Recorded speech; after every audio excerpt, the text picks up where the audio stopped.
Buongiorno a tutti ragazzi, benvenuti dal vostro Luca Talan, come state? Come state ragazzi? Allora, oggi ragazzi andremo a parlare di un altro argomento molto importante e determinante per questo gioco. Perché? Perché come già detto altre volte, gli stili di gioco insieme al modulo, insieme insomma alla tattica di squadra che viene utilizzata sono fondamentali per la riuscita quindi delle partite e soprattutto perché noi possiamo giocare in un certo modo e divertirci.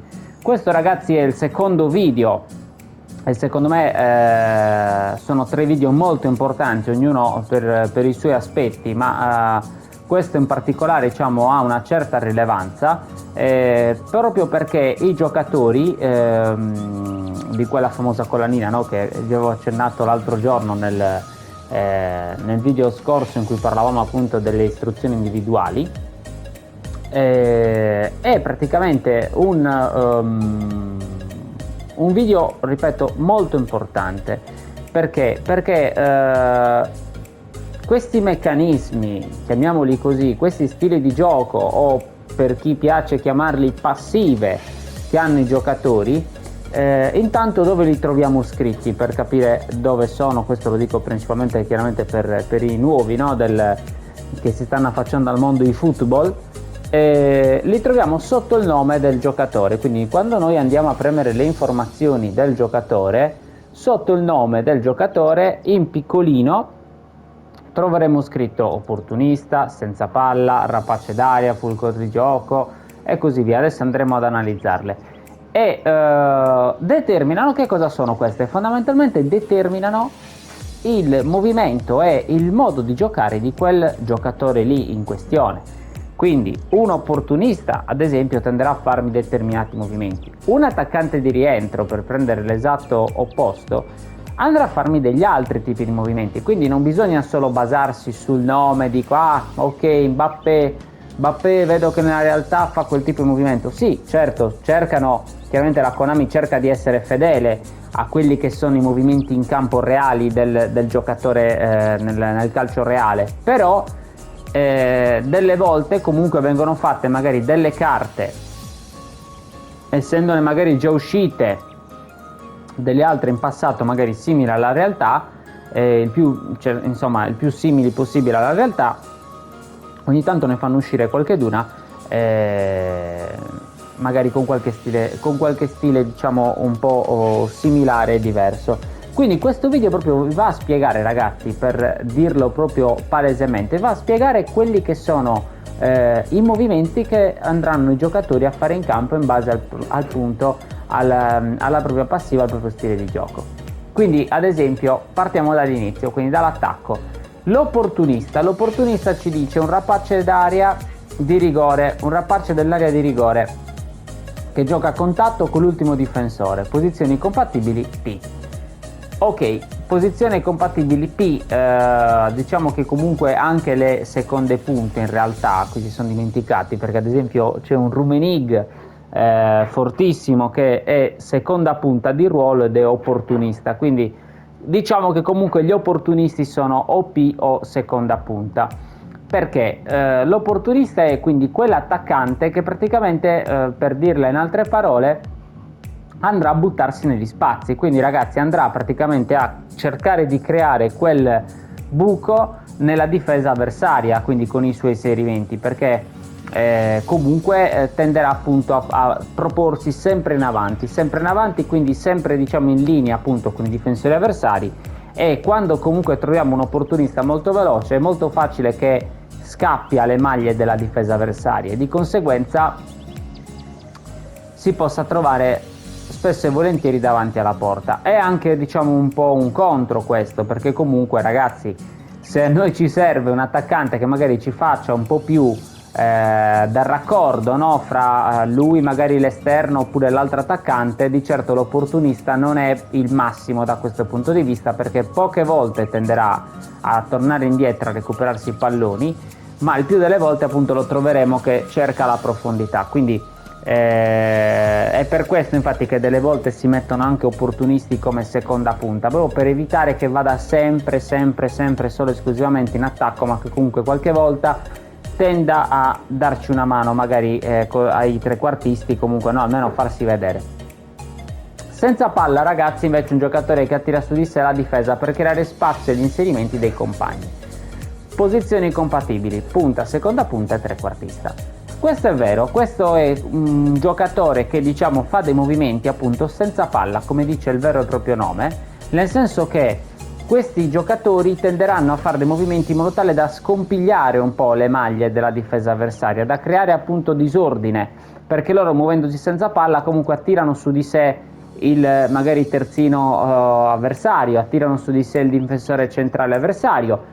Però noi poi a quel punto cosa succede? Non la passiamo più a lui, ma la passiamo alla punta, ad esempio opportunista che abbiamo a fianco, perché ha creato appunto il buco dove l'opportunista con i suoi inserimenti, velocità, può andare veramente a far male alla difesa avversaria. Quindi sarebbe infatti un buon abbinamento, ragazzi, nei moduli che avete trovato nel mio canale, uno in particolare appunto io c'ho Bebeto come seconda punta e ho notato che è molto funzionale, infatti credo che lo andrò a rimettere anche nel modulo che vi ho fatto vedere ieri, perché comunque ragazzi vi posso garantire che fa dei movimenti molto interessanti, oltre che comunque qualche volta riesce a essere smarcato anche lui, perché attenzione, non è che fa da calamita alla difesa e lui in sostanza poi non tocca pallone, no. Lui comunque riesce anche molto spesso a farsi trovare smarcato, proprio perché ha questa capacità di sapersi posizionare senza la palla nella posizione in quel momento secondo lui migliore per farsela dare o comunque per creare scompiglio. Quindi un giocatore molto interessante. Io ho preso il Bebeto che c'era appunto nel negozio, molto interessante come giocatore. Io all'inizio non gli davo 2 lire, poi invece l'ho riscoperto, ma se non vogliamo, non ci interessa lui, ad esempio uno che va molto di voga ultimamente ho notato è Thuram dell'Inter, la versione dei giocatori in regalo che ci danno ogni settimana, perché comunque sì, ha altre caratteristiche da Bebeto, lui magari è più un attaccante più grosso, più da area di rigore, no? Mentre magari Bebeto con la sua stazza che ha riesce a giocare meglio più alla Messi, per capirci, no? Più il giocatore da dribbling, il classico furetto, ecco. Quindi comunque è un giocatore che può fare tutte quelle 3 posizioni che ci dice il gioco e sono giocatori comunque molto interessanti. Poi chiaramente dipende anche un po' da che istruzioni, e qui mi collego al video precedente, da che istruzioni diamo o comunque da che stile di gioco di squadra utilizziamo, se il possesso palla, se il contrattacco, se il via laterali, eccetera eccetera.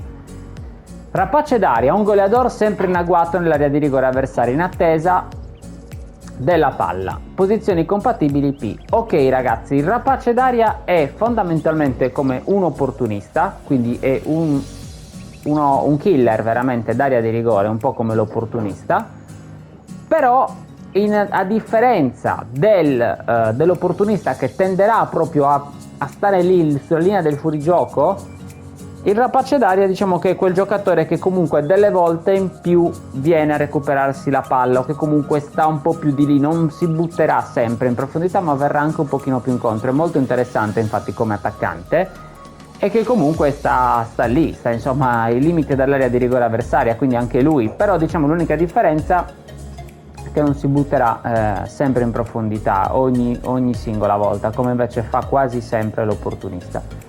Un giocatore, ad esempio rapace d'aria, se mi viene in mente è anzi quasi tutte forse le versioni di Haaland uscite, ecco il classico Haaland, quindi grosso, ricevo palla, stoppo, scarico, smisto la palla, quindi e che comunque ha anche diciamo una discreta velocità per buttarsi eventualmente in profondità e cercare comunque di far gol. Poi vabbè, il forte di Haaland secondo me, oltre il grosso fisico che ha, è proprio l'altezza, perché lui quando riesce a crossare e c'è Haaland in mezzo, diciamo che per le difese avversarie è spesso e volentieri una dura pratica da gestire, perché comunque riesce a mettere in difficoltà veramente i difensori, anche quelli più alti. Quindi per capirci un po', ecco, la tipologia di attaccante, quello è il rapace d'aria, quel giocatore quindi che non si butterà sempre, ma che ogni tanto tenderà a venire anche incontro. Fulcro di gioco, un giocatore che si posiziona in attacco come fulcro di gioco e protegge la palla grazie al fisico. Ok, simil diciamo il rapace d'aria, però proprio sta più in posizione ancora, nel senso che il rapace d'aria e l'opportunista, abbiamo visto, si tenderanno a buttare. Il fulcro di gioco invece lui cosa fa? Magari fa il movimento avanti e dietro per crearsi diciamo lo spazio e farsi dar la palla, quindi farsi dar la palla, proteggerla e scaricare. Questo sostanzialmente è quello che fa il fulcro di gioco. È un giocatore che attaccherà molto meno rispetto agli altri due che abbiamo già detto la profondità. Perché? Perché comunque lui deve essere il regista dell'attacco, chiamiamolo così, lui è il regista dell'attacco, quindi è colui che si farà trovare libero per farsi dar palla, per riceverla e smistarla 1-2, un cambio gioco, però è lui, quindi un giocatore molto molto interessante, soprattutto magari da abbinare a due punte invece di movimento, metterci magari una seconda punta o un trequartista, chi lo può fare, sono pochi, in effetti la maggior parte sono punte o seconde punte, e metterci quindi quella tipologia di giocatore vicino a due magari velocisti può essere molto interessante, perché se ha soprattutto un buon passaggio, un bel controllo palla, può veramente mandare in porta facilmente gli attaccanti compagni, insomma, di reparto. Quindi molto molto interessante. Io utilizzo spesso e volentieri in questa versione Milik, perché comunque è un giocatore insomma forte di testa, ha un bel tiro e comunque anche tecnicamente riesce spesso e volentieri a saper gestire la palla. Quindi a differenza di altri attaccanti magari sì molto veloci però con poca tecnica, lui secondo me è consigliato, provatelo se non l'avete ancora fatto, lui comunque riesce anche ad avere quel minimo di controllo in più. Attaccante di rientro, un giocatore offensivo che ama rientrare per ricevere e creare azioni in attacco. Quindi posizioni compatibili punta e seconda punta. L'attaccante di rientro, ragazzi, per capirci in sostanza, è un po' l'opposto dell'opportunista. Quindi mentre l'opportunista, come abbiamo già visto prima, andrà proprio a buttarsi in area di rigore, quindi a cercare di creare superiorità numerica, l'attaccante di rientro praticamente invece farà i movimenti esatti opposti, quindi tenderà praticamente a rientrare praticamente verso il centrocampo, verso la tre quarti, insomma, per ricevere palla e a sua volta quindi cercare magari il dribbling, cercare lo scarico magari verso un esterno o riuscire a girarsi per mandare in profondità la punta. Però ecco, non è il giocatore che si butterà in avanti, ma è quello che viene incontro, il classico attaccante che viene incontro, che in un attacco a due magari possiamo abbinarci un attaccante di rientro con magari un opportunista, perché faranno uno il movimento a rientrare e l'altro invece quello ad andare, quindi si creerebbe una situazione interessante, insomma, da sviluppare in campo. Un attaccante di rientro che mi viene in mente in questo momento è, che ce l'abbiamo tutti perché ce l'hanno regalato, è il buon Neymar del Santos, fortissimo. Io tra l'altro vi ho fatto vedere anche la build nei miei precedenti video, perché comunque da me è diventato praticamente un titolare, si potrebbe dire, inamovibile. Io avevo delle altre versioni di Neymar, regista creativo, ma questa versione attaccante di rientro mi piace molto, perché comunque è un attaccante di rientro, come lo definisco io, intelligente, cioè sa quando, a differenza di altri che ho provato, sa quando realmente andarsi a buttare e quando invece venire incontro e fare proprio il suo movimento da attaccante di rientro, quindi molto interessante. Regista creativo, sfrutta le aperture della difesa avversaria per avviare azioni d'attacco e fare assist in aria. Seconda punta è da ESA, trequartista, CLD, CLS e anche comunque centrocampista, ragazzi, o trequartista, perché il regista creativo è appunto una parola, lo dice già il nome, è un regista, quindi una persona che ha l'inventiva, che ha la fantasia di creare.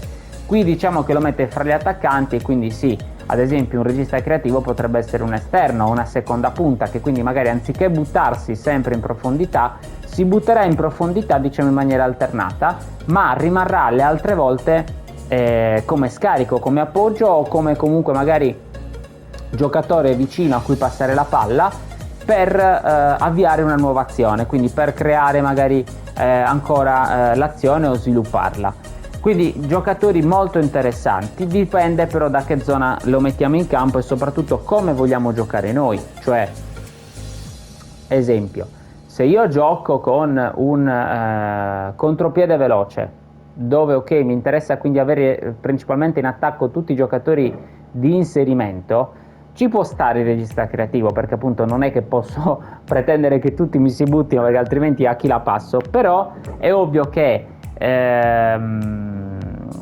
in un magari in un possesso palla i regista creativi emergono ancora di più, perché hanno una grande tecnica e comunque riescono, diciamo, col possesso palla, che i giocatori quindi tenderanno a rimanere più compatti, più vicini uno a serve per fare il famoso tiki-taka, tenderanno appunto a emergere con la loro tecnica e inventare magari qualche bel passaggio, qualche bell'assist per i nostri compagni. Quindi giocatori comunque molto interessanti. Io diciamo che tendo ad alternarli spesso e volentieri, dipende poi con che modulo gioco, con che carte in quel momento sto giocando, perché per me regista creativo i migliori comunque rimangono sempre i trequartisti e i centrocampisti. Per carità, anche Messi o anche comunque qualche Neymar che è uscito, regista creativo è molto interessante, però dipende a quel punto cosa metto vicino a loro, chi metto, quindi con che carte voglio giocare. Queste, ragazzi, ripeto, questo video è fondamentale perché qui noi veramente capiamo come si andranno a muovere i giocatori. Alla prolifica si posiziona sulla fascia per ricevere passaggi e taglia al centro quando si presenta l'occasione. Esatto, ragazzi, è la classica ala, il classico treno da esterno, diciamo, no? Va, punta dritto verso l'area di rigore, va lì, bello, può farlo sia un esterno che un CLD, anche CLS. Ci sono giocatori che hanno questa carta e sono comunque CLD, CLS. E qualche volta comunque è vero, tagliano anche verso il centro, magari quando riusciamo a fornire qualche bel filtrante. Comunque sono giocatori che arrivati a un certo punto tendono ad accentrarsi, quindi molto molto interessanti. Taglia al centro, tende a tagliare verso l'interno per ricevere passaggi. Anche qui sempre tutti esterni, ESA, CLS, CLD, quindi sono giocatori che praticamente tenderanno a puntare l'area di rigore. Come? Facendo praticamente il movimento dalla fascia proprio a tagliare verso il centro, come facendo una diagonale, quindi interessante.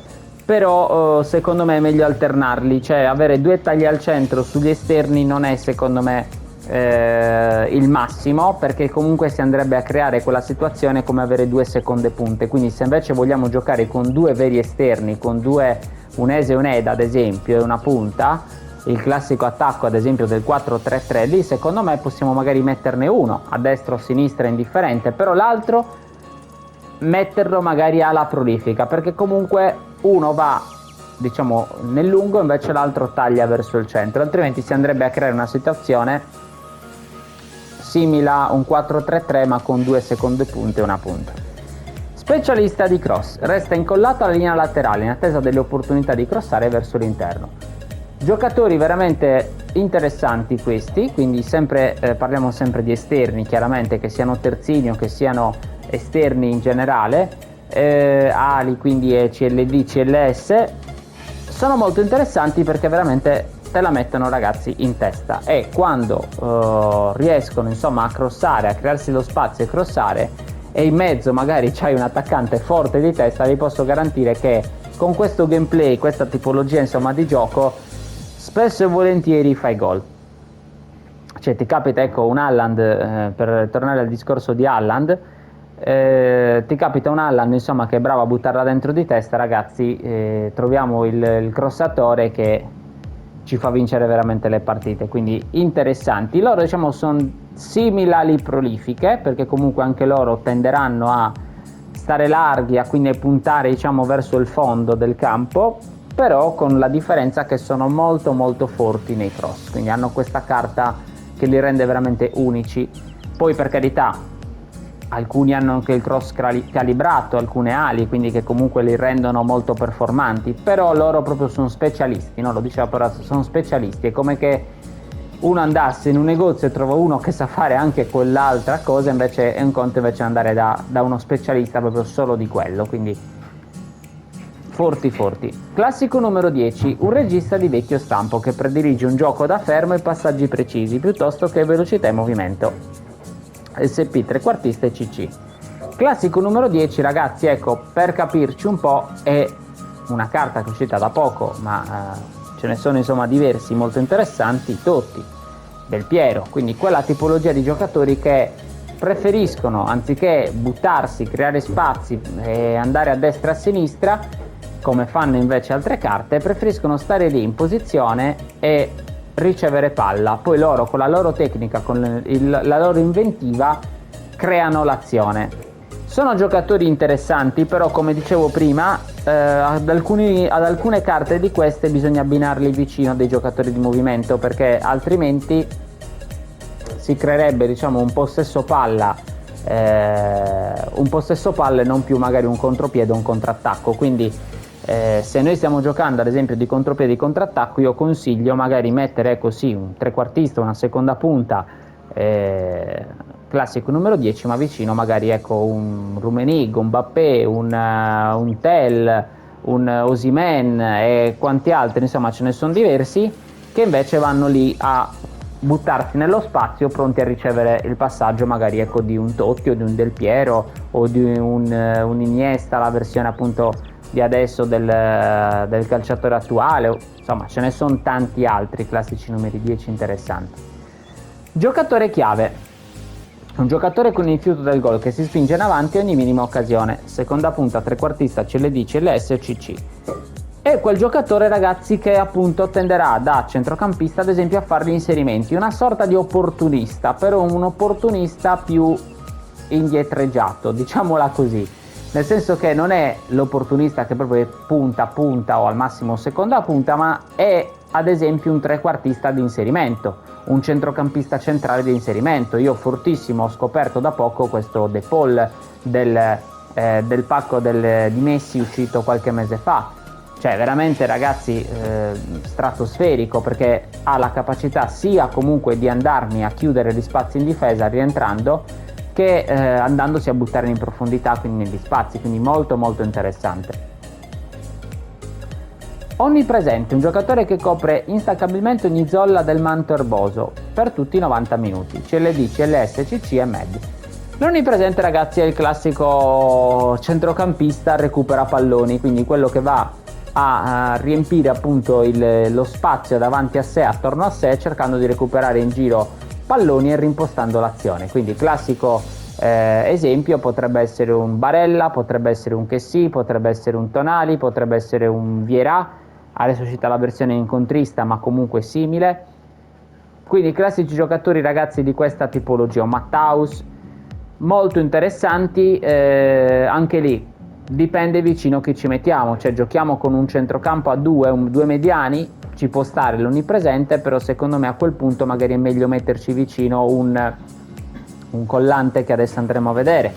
Perché? Perché comunque tenderà uno ad andare più in giro per il campo, che è l'onnipresente, mentre il collante, e adesso entriamo nel discorso collante, un centrocampista arretrato che opera davanti alla difesa, che appunto, come dicevo, fa da colla, quindi collante, colla con la difesa, quindi proprio sta lì davanti, non fa passare nessuno, è un muro, è un mastino, chiamiamolo come ci pare, che è veramente difficile da scartare e che appunto crea il collegamento fra difesa e attacco, e comunque le seconde punte o i trequartisti, quindi proprio sta lì a far da filtro, e in molti casi diventa un difensore aggiunto, perché io prendo ad esempio Fabinho è, ragazzi, un difensore aggiunto, cioè sta lì senza anche mettere in linea bassa, spesso e volentieri comunque te lo trovi in mezzo alla difesa, ma come lui ci sono anche altri, c'è ad esempio Casemiro è uscito in diverse salse e tutte sono molto interessanti e molto performanti.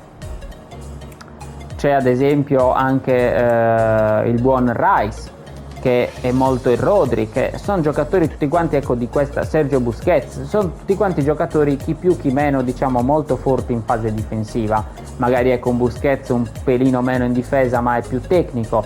Però l'importante, ragazzi, è che abbiano una buona difesa e una buona velocità. Perché? Perché lì in mezzo ci devono proprio far da schermo, ci devono proprio far da filtro alla difesa, no? Il classico mediano, appunto, deve far da filtro, recuperare palloni o quando serve fare anche legna. E quindi, ragazzi, è importante che abbia determinate caratteristiche difensive e soprattutto di intercettazione e recupero palla. Incontrista: un lottatore tenace che respinge gli assalti avversari con pressing e contrasti aggressivi. CC, Med, DC. Esatto, ragazzi, simile onnipresente, solo che tenderà ad uscire proprio quando l'avversario gli sta andando incontro con la palla. Cioè proprio uno che si attacca alle caviglie dell'avversario, in sostanza non lo fa muovere. Cioè è proprio lì un marcatore, un incontrista, un mastino, ecco, per intenderci, un Vieira attuale, un Nesta, quella tipologia di giocatori. Quindi, ragazzi, quei giocatori che vanno a dare particolar modo, insomma, agli avversari portatori di palla, quindi che tenderanno proprio a uscire, a stare lì, a stargli addosso, a non farli girare. Sono molto forti, appunto, come giocatori nel contatto fisico, hanno un grande contrasto, quindi veramente dei mastini, diciamo, difficili da superare. Diciamo che anche qui, come abbinamenti, vicino a un incontrista magari ecco meglio un collante piuttosto che un onnipresente, perché altrimenti sarebbero due giocatori che andrebbero troppo in giro per il campo. Invece con un collante vicino, l'incontrista, comunque, diciamo, il collante tenderà un po' a coprire quelli che potrebbero essere a volte anche i buchi o comunque gli spazi lasciati dall'incontrista o da un onnipresente. Tra le linee rimane in agguato in posizione arretrata, pronto ad avviare azioni offensive. CC e Med. Tra le linee, ragazzi, Kimmich, Modric, quindi De Jong. Che giocatori sono? Sono quei giocatori che sono sia forti in fase difensiva, ma che sanno posizionarsi, appunto, fra le maglie, come dice la parola stessa, tra le linee, tra le maglie della difesa avversaria, o comunque del centrocampo avversario, per ricevere palla e far ripartire l'azione avversaria. Certo, se lo mettiamo Med o se lo mettiamo no, difensori no, non ce ne sono, però se lo mettiamo comunque come Med, chiaramente si farà dare la palla magari dalla difesa o comunque troverà lo spazio per lo scarico. Se lo mettiamo come ad esempio centrocampista o come addirittura trequartista, che ad esempio Modric lo può fare, ma anche De Jong, si farà dare appunto la palla in quella zona di campo praticamente dove secondo lui ritiene che sia più utile posizionarsi. Quindi giocatori molto interessanti. La maggior parte quindi rimarranno in appoggio, si intenderanno inserire qualche volta, ma soprattutto le loro caratteristiche, che sono quasi tutti hanno una buona velocità, ma soprattutto una grande tecnica. Perché? Perché devono essere in gamba, sentite, devono essere bravi, insomma, ci siamo capiti, devono essere bravi, insomma, a far da fulcro e quindi far ripartire anche l'azione. Interessante, quindi si tenderanno a buttarsi, ma anche a saper stare in posizione quando è il caso di stare appunto in posizione magari anche un pochino più arretrata. Io infatti sono giocatori che utilizzo spesso tra le linee perché mi piacciono molto. Lo sviluppo, ragazzi, qui entriamo in difesa. Lo sviluppo è quel giocatore che ama ripiegare per ricevere palle e far partire l'azione offensiva dalle retrovie. Difensore centrale, ragazzi, o al massimo qualche terzino. E quel giocatore, ragazzi, il classico difensore centrale, sta lì, aspetta, dà copertura magari ecco a un incontrista o a un frontale extra, quindi che sta lì, temporeggia, non si butta subito a capofitto quando l'attaccante avversario c'ha la palla, come invece tende a fare di più l'incontrista o il frontale extra, ma sta lì, temporeggia e copre i buchi, e comunque ha, diciamo, rispetto magari ad altri difensori, un pelino in più di passaggio, un pelino più di tecnica, proprio per far ripartire l'azione. Frontale extra, un difensore che partecipa alla manovra offensiva e assedia l'area avversaria in occasione. Difensore centrale, diciamo che lui è simile all'incontrista, solo che praticamente tenderà comunque a uscire meno rispetto all'incontrista. Cioè l'incontrista proprio ti si butta addosso, proprio, non ti fa respirare. Il frontale extra meno, farà questo ma molto meno evidente, Lo farà solo in determinate occasioni, magari ecco quando proprio c'è l'attaccante sulla tre quarti, magari sì, tenderà ad accorciare ma non proprio magari a buttarsi a capofitto, però comunque si tenderà anche a spingersi in avanti qualche volta. Ad esempio qualche terzino, mi è capitato ad esempio Koundé da terzino destro, tenderà comunque anche a fare i movimenti del terzino ogni tanto che si spinge in avanti. Terzino offensivo, ragazzi, è il classico terzino che si unisce appunto all'attacco non appena c'ha lo spazio davanti a lui, quindi Arnold, Maicon, Cancelo, mi pare sia uscita anche qualche versione, ma ce ne sono diversi, ragazzi, potremmo fare una lista incredibile. È quello terzino che predilige appunto l'offendere piuttosto che il difendere, quindi che tenderà a sganciarsi, molto utile magari in fase di costruzione, però poi dobbiamo appunto fare attenzione quando perdiamo palla, perché spesso e volentieri lo potremo trovare un pelino oltre la sua posizione, quindi magari lasciarci il buco sulla sua fascia. Però anche lì, se comunque lo potenziamo magari abbastanza bene in difesa, potrebbe insomma essere interessante. Poi dipende anche noi come ci piace giocare, come vogliamo giocare. Su questo gioco è consigliato non schiacciarsi, quindi non mettere difese come a volte si vedono a 10 uomini e uno in attacco, perché tanto, ragazzi, sto gioco se dobbiamo perdere perdiamo, possiamo avere anche tutti in difesa. Quindi io infatti delle volte gioco più spavaldo, cioè dico tanto, ragazzi, metto difesa a 5 e perdo. Se non altro metto magari la difesa a 4 con 2 terzini offensivi e mi diverto di più anche in fase di manovra. Quindi diciamo che l'ideale, come molti fanno, è magari mettere uno difensivo e uno offensivo, perché quello difensivo tenderà a partecipare alla fase in attacco, ma molto meno, cioè solo proprio quando c'è bisogno, ecco, di lui tenderà a fare quei 2-3 metri in più e quindi farsi trovare magari in linea ai centrocampisti, perché altrimenti è un difensore proprio che sta lì a fare proprio il terzino difensivo, il terzino vecchi tempi, no? Ormai noi abbiamo in mente il terzino che spinge, il terzino che si fa tutta la fascia, che fa avanti e indietro, che crossa, che qualche volta fa pure gol. Prima invece, ragazzi, negli anni passati, insomma 20, 30 anni, 40 anni fa, il terzino era no, 20 no, insomma forse anche di più, ma il terzino, ragazzi, era proprio un marcatore, era mica fa il terzino, capito? Era un mastino. Era il terzino, stava lì dietro e marcava proprio l'ala avversaria, no? Prima c'era tutto il discorso dei ruoli, dei numeri di maglia che in base al ruolo venivano dati. Ormai tutto questo non esiste più, o comunque esiste ma in maniera molto meno marcata. Ecco, quello lì è il terzino difensivo, preferisce stare dietro piuttosto che partecipare alla fase avversaria e quindi fare proprio più da difensore. Terzino mattatore invece è quello che praticamente simil terzino offensivo, solo che è un po' come il discorso ala prolifica e taglio al centro. Quindi l'ala prolifica, come abbiamo già detto, tenderà ad andare in avanti, terzino offensivo tenderà ad andare in avanti dritto, terzino mattatore e taglio al centro tenderanno invece a partecipare sia alla fase offensiva andando anche loro avanti, ma accentrandosi, quindi tagliando proprio in maniera diagonale, in maniera obliqua il campo, e quindi andando anche al centro. Interessanti diversi giocatori, come ad esempio il buon Cancelo, il buon Hernandez uscito, ma ce ne sono diversi.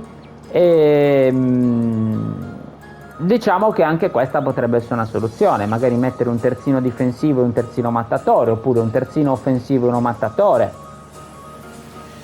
Dipende anche lì sempre a noi come ci piace giocare, ragazzi, è molto soggettiva, però l'importante è conoscere i movimenti che andranno a fare in campo. Portiere offensivo e portiere difensivo, ragazzi, il portiere offensivo tenderà a uscire un pochino di più magari quando siamo in una zona di contropiede avversario, tenderà comunque ad accorciare magari un po' di più e eventualmente anche a buttarsi prima sull'attaccante. Invece il portiere difensivo starà lì proprio lungo la linea di porta e purtroppo delle volte non lo schiudi nemmeno con le cannonate, non esce, tenderà a uscire meno, e quindi questo qui delle volte potrebbe essere un problema. Io infatti preferisco i portieri offensivi perché comunque hanno più delle caratteristiche che mi piacciono, però io attualmente, come avete potuto vedere, sto usando quel Cech che secondo me attualmente è il miglior portiere del gioco, e che comunque fa sentire poco che è difensivo, ma spesso e volentieri comunque esce anche nei calci d'angoli, comunque non sta lì piazzato dentro la porta, ma tende comunque ad andare in respinta, quindi molto interessante. Però il portiere, diciamo che è l'unico ruolo fra questi che vi dico voi, interpretatelo voi in maniera più libera, perché il portiere appunto è troppo soggettiva come cosa, mentre gli altri ruoli riusciamo bene o male a capirci qualche cosa di più, il portiere è più da interpretare, quindi provatelo voi. Comunque in linea generale questa è la differenza: uno tenderà a uscire un pochino di più, quindi eventualmente anche intercettare un attaccante che si sta lanciando dritto verso la nostra porta, quello difensivo un pelino meno, e questo fondamentalmente. Quindi ragazzi, questi stili di gioco così chiamati passive da alcuni di voi sono molto interessanti e vanno capite. È una cosa fondamentale prima di spiegare i moduli o altre cose, perché comunque in base a quello i giocatori poi in campo devono essere disposti, perché sono proprio questi ragazzi che vanno a far fare i movimenti in un modo o in un altro ai giocatori, e di conseguenza anche lì un modulo si muoverà in una maniera o in un'altra. Quindi bisogna conoscere queste carte, almeno in linea generale, che cosa fanno, per andare a capire poi chi mettere effettivamente in un ruolo o no, perché se io metto un giocatore al posto di un altro, il modulo mi workerà, mi lavorerà, mi si muoverà, diciamolo come ti pare, come vi pare, in maniera diversa. Quindi ragazzi, fondamentale, questa schermata di gioco la trovate qui in info generali, quindi in altro, aiuto, info generali, scorrete tutto giù, stili di gioco, e qui troviamo questa bella schermata. Quindi anche voi da casa, se volete andarvela magari a studiare meglio, potete entrare qui e cercare di capirci qualche cosa. Ma poi ragazzi, la miglior cosa è poi andarli a provare in campo, perché alcuni giocatori hanno sì stili di gioco, ma si muovono magari anche in altre maniere, quindi ogni giocatore poi a sé, però in linea generale è questo quello che fanno, quindi bisogna poi provarli. Bene, detto ciò ragazzi, io vi chiedo, se il video vi è piaciuto, di lasciare un bel pollicione all'insù e di premere il pulsante di iscrizione al canale. Io vi ringrazio per essere stati qui ancora oggi con noi, ci vediamo alla prossima, un saluto dal vostro Luca Talan, ciao!